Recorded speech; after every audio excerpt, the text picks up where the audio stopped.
anything unless something's been adjudicated. Pam here, Bill. This is regarding picking a sheriff. Yes, Mr. Chair. So, the United States incarcerates more people than any other country in the world. We're number one. And Idaho, I believe, is number 10 in the highest incarceration rates within the United States. One of the things that this past board did was fund a transition center that is out there located across the street from the jail. Talk to me about your thoughts or beliefs about the use of transition centers and what steps you would take towards ascertaining and working with judges to determine who really needs to be put into the jail system and who can continue to work and thrive in our community, hopefully. Thank you for that question, Mayor. I think that, back to what we've been saying, I would look at the effectiveness of every individual program, first of all, so I don't want to just blanket statement, because some will have higher success rates than others. But I think we owe it to the public to, if there's some, we have a lot of different diversions in the courts. There's, like veterans court, there's drug court, there's a lot of different things. But I think if it's something that we can heal without the presence of a badge and a gun, then we should do it. If we can't, then I think we should use the badge and gun matter. But I don't think just simply arresting everybody all the time works. It just doesn't work. And I think we can look at and see that. I mean, at least I think we can come to that conclusion. I think we have to do it better. We owe this to the people that pay, this $87 million. I think there's a lot of different things that we can change, and I think it's going to take a lot of different stakeholders to be involved in this. And I'm not pretending it's easy. I'm not pretending it's going to be quick, but I think we have to bring all these people to the table, and I think we have to look to see if there's a better way to do it. And let's start doing it as soon as we can. If that takes a week, a month, a year, 10 years, whatever, but we've got to start changing. I don't think we can keep on this rate. I don't. There's been some talk nationally of trying to reform the police, and I would include sheriffs. And I don't know how much Steve is gaining, but to where police would be more responsive and not driving around looking for things, but actually just respond to when it's necessary. What do you think of that kind of approach? Like when the fire, we call the fire department, when the fire engine show up. Yeah, I wouldn't support something like that, Commissioner. I think that, by and large, police, when they're not on call, you're talking about like the police service bureau, by and large, when they're not on calls, they're out looking for things and doing traffic and doing things. I think with that, for people that support that, I almost think you have to think that the officers are out looking for nefarious things to do. I don't believe that that's true. I think, by and large, I'm unaware of anything, at least in Ada County, where there's been an accusation of that, but I think, we're never gonna stop crime 100%, right? It's just never gonna happen, but we have to fight the fight. And I think if there's things that we can do, that we should stop. And I think, like I've even, like on patrol, I've stopped and played basketball with kids in low-income areas. I mean, there's just, even if you do something for 5 minutes, I think there's something that you can do to uplift the community. But I don't think the officers should go hide and only respond when somebody calls them. I think that's a mistake. Okay.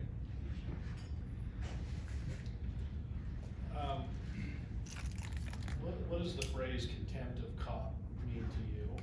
And how would you train your deputies as a more mature officer to address sort of the cowboy attitude? Commissioner, I think to me that means, back to the ego thing. I think, a lot of people, I think cops have big egos. I don't think that surprises anybody. I think, training new officers, like you always have to reel that back in, and I probably did too when I was a new officer. I have to be reeled back a little bit.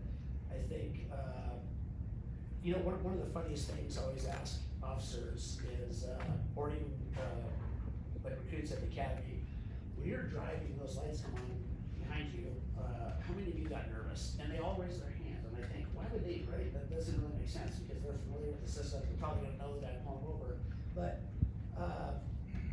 the public, in my opinion, this is an opinion, I think when they see a uniformed officer, what they look at is generally people necessarily support cops, but I also think there are groups within our society that look at officers and they think, maybe I shouldn't talk to him because I don't wanna get in trouble, I don't wanna, this comes back to community-oriented policing, I think we have to get out there.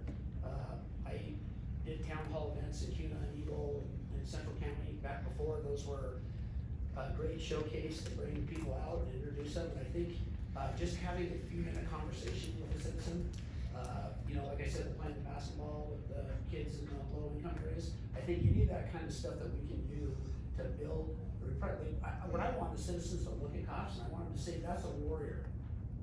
Right, that person is somebody that's gonna protect me, like, I don't want them to think like, oh, I gotta be scared because they're here, right? I mean, that's what people think of law enforcement in China or Nazi Germany or something, that's not America, right? I grew up, in a small town and we had cops that came to the school, I mean, literally, I can remember leaving school and they would take our report cards and they would look at it, I'm not saying we should do this today, because times are different, but they would look at the report cards, I remember telling one of my friends, like, why did you get a C in math? But the cops were, in my opinion, were just way more involved back then. But not from the premise of controlling people, but maybe just being big brothers and big sisters to the youth. I think cops should never be holier than thou, and I know it's difficult, and I know nobody's perfect, and we all fall short. But when you're dealing with situations, and sometimes you spend a lot of time dealing with people that are difficult, that are angry, that are on drugs or any kind of other alcohol or type of stuff, you just can't take that personally. I also was a firefighter a lot of years ago, you brought up the firefighter. I was an ocean lifeguard, I could not believe, when I was a firefighter, I'd have people come up and bring me cookies, and old ladies would hand me their kid, and they would be like, oh, could you take a picture with my kid? Or when I was a lifeguard, like tourists would come out, and they're like, oh, can we surround you and take a picture? The second I put on that police uniform, people just react to you differently. Now, some of that is because of the media, some of it's because, the contempt thing that you said, but I think we need to heal that. That may be an impossible idealistic goal, but I want people in this community to see cops as the protectors, not the controllers. So I think it starts with training. Do you think, you have enough training? There's a lot of other countries that have substantially more training before you become a police officer. Do you think we have enough training in the United States? Sir, I do not. I am a big believer in training, and I think, a lot of agencies and a lot of government bodies don't like to do training because it's expensive, right? They're looking at dollars, and we've been talking a lot about budget stuff here today. But sometimes those dollars, even though they seem big, can save you a whole bunch of other stuff on the back end. Through the complaints, or I can't imagine what the George Floyd deal is gonna cost Minneapolis. I mean, that's gotta be $100 million or more. I think that training is always, when I started at the sheriff's department, the old guys that were older than when I was a young kid, they had 2 weeks of training. And now it's evolved up to where, like the in-house patrol academy at the sheriff's office is up to 16 weeks. I don't even think that's enough. And I think I used to do the in-service training for the officers that were already, post-certified on the job, and I would do like high liability training for them. They loved it, but it just came so infrequently, like once every 2 years, and you're talking about like what you were saying, Commissioner, about the holds or the leads or how you hold someone on the ground and for how long and stuff like that. I think that stuff's important. They call it high liability for a reason.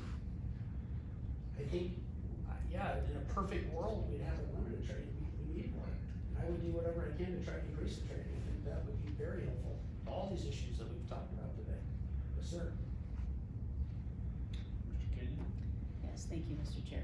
So, it's been a real challenging year for everyone, over a year. And we've seen a lot of situations that are, just frightening, frankly. We've seen people show up at elected officials' homes and basically scare the bejesus and threaten kids with pitchforks and Scarface music and torches and showing up at judges' homes and homes of people, servants who serve on, as a volunteer on our central district health boards. And it's been really challenging, and the sheriff's office and the Boise Police Department, ISP, has had to work very, very closely, collaborating and supporting and helping each other.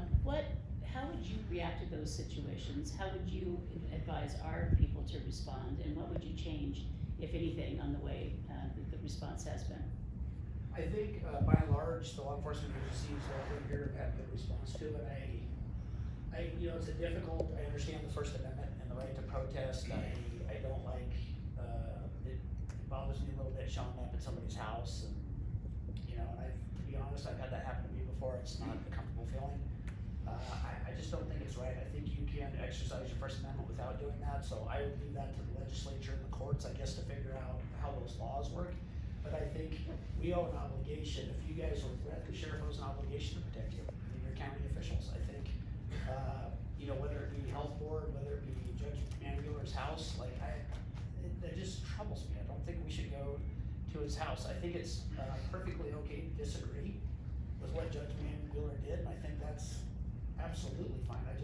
It troubles me to go to his house, and you know, protesting's okay, but what you described with the pitchforks and stuff, I hadn't heard that. I don't think that's ever okay. Like, I don't know, I'm not familiar with what that was or where it came from, but Mayor McLean's home. No. So what would you change? How would you improve on that situation?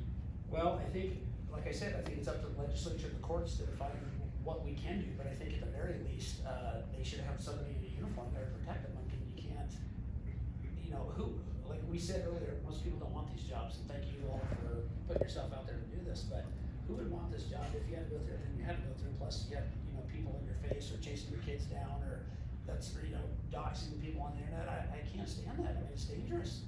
It's dangerous. There's crazy people out there. So I think, you know, until the courts give law enforcement more tools, about all they can really do is provide protection to the people. You know, make sure their families are safe, make sure the elected officials are safe.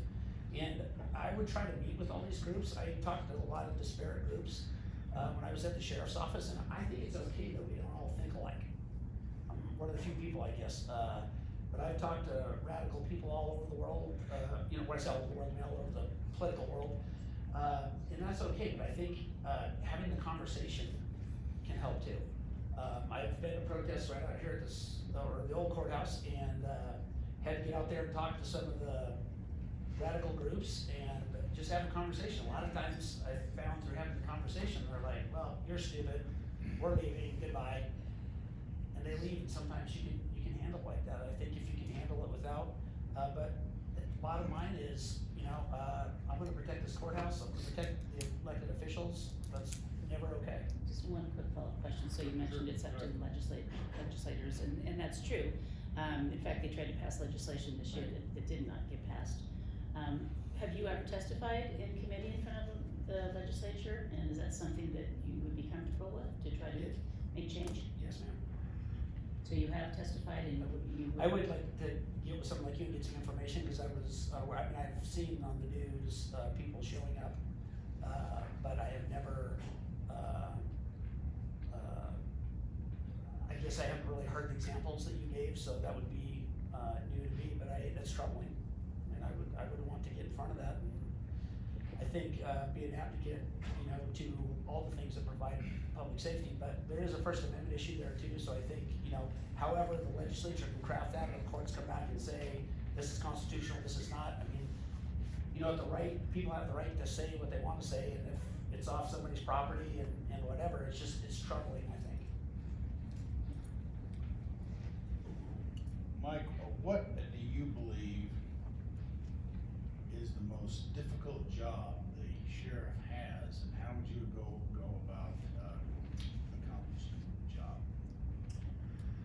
Well, I think probably the most difficult job is just trying all the things that you guys have asked me today. Really, you've kind of laid out a lot of things, but I mean, I think you kind of have to be someone that can wear a lot of different hats, and I think you have to be able to communicate to people. I think you have to be able to talk to all the different groups that we've talked about out there, talking to the different communities, the neighborhoods, the legislature.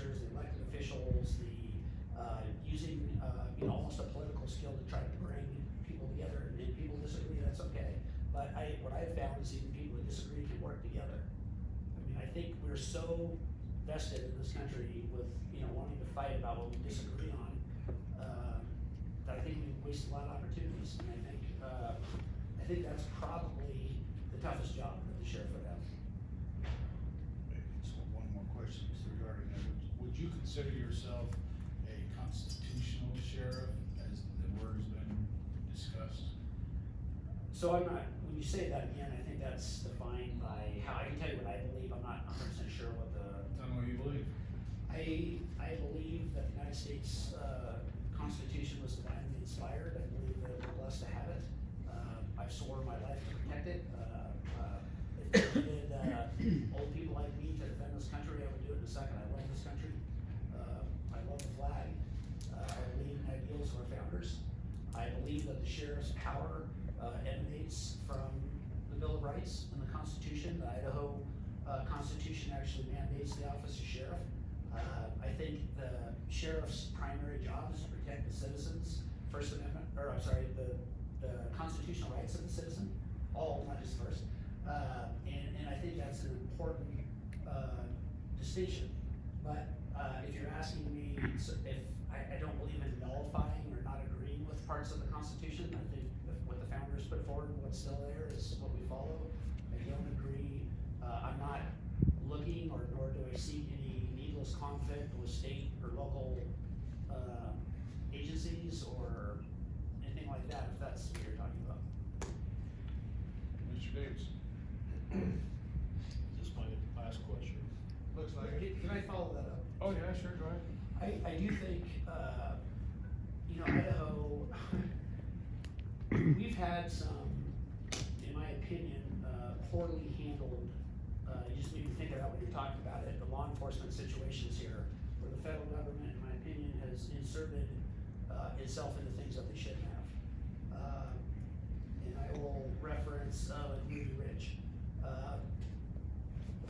That's something that the sheriff, in my opinion, should have handled, and I think had the sheriff been on the spot, and had he handled that, I think that may have turned out much different. I also think the takeover at Malheur Wildlife Refuge, I think, again, that the sheriff should have handled that. I get it's a federal facility, so that's how the feds get in, or, I knew the marshal that was shot, and that's how they got into that, but I think by and large, those have created, in the Northwest, there is a heavy bent, in my opinion, against federal, anything really, probably, but especially law enforcement. We had situations, I went to Dade County, where people would not surrender to federal law enforcement. They would call the county in, and people would. I just think, by and large, people are more responsive to deputy sheriffs coming into these kind of incidents and saying, this is not okay, what you're doing is a crime, pack your stuff up and get out, or, we're gonna pull you out or whatever, versus,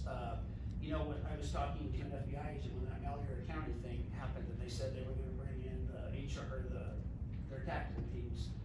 And, I said, I think that that's a mistake. And he said, well, nobody will even know. You're not gonna drive 50 black SUVs, into a small town like that and think that those people aren't gonna know what's happening. And I said, people are gonna automatically resist that. In my opinion, the sheriff should have walked in there, offered, if he had to, take his gun off, walk in there, shake hands, those people inside, and said, look, what you're doing is a crime, this is not okay. I appreciate, your argument is, but we need to pack up and get out of here. And I think to the degree the sheriffs would have asserted themselves in those specific examples, I think everything would have worked out way, way better, in my opinion. Mr. Davis? Well, just to follow up on that, so you don't think the Malheur occupation was concluded the way you would have done, where essentially they waited them out instead of, and negotiated them out instead of going in with guns blazing to some degree? You look at situations like Waco, where, I watched the miniseries on Netflix, where, it really gets to the heart of, cooler heads would have prevailed, we would have saved a lot of lives potentially, so. Yeah, Commissioner, I just think that, again, back to the communication piece, I think people are gonna disagree, and in law enforcement, I tell people this all the time, but almost everybody you talk to in official capacity, say, when you're on a call or something, disagrees with you. and that's okay, but I think, I don't know how it would have been any different if I was the sheriff in Malheur, but what I would tell you, is that I would have tried not to use force. I think if you wanna fight, you can have a fight every single call you go to. I would submit to you that that is a mistake. That if you're gonna use force, you use it when you have no other alternative. I think, waiting any of those groups out, or Weaver up on the ridge, I think waiting them out and pulling over at a traffic stop, I just don't see, I wanna be careful not to criticize those people, but I just think the local sheriffs could have handled it better, in my opinion. Commissioner Kenny? I'm good, I think I've asked my last question, except for, is this your lovely family here in front? It is, I didn't even realize they were right there, thank you. Supporting you. Oh, gosh. You ought to be very proud that your father is here and he's put his hat in the ring, so congratulations to that, so I'm good, thank you. Does not your wife work for the sheriff's department? Yes, sir. Congratulations. She's got a commendation day for saving somebody's life. Oh, yay.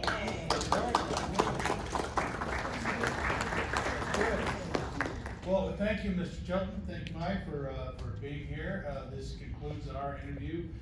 We will be, having another discussion tomorrow, and we may want to talk to you again, I'm not sure, but we'll be letting you know, and we appreciate you coming in, appreciate your willingness to step forward, and I'm happy you brought your family with you. Thank you, Mike. God bless America.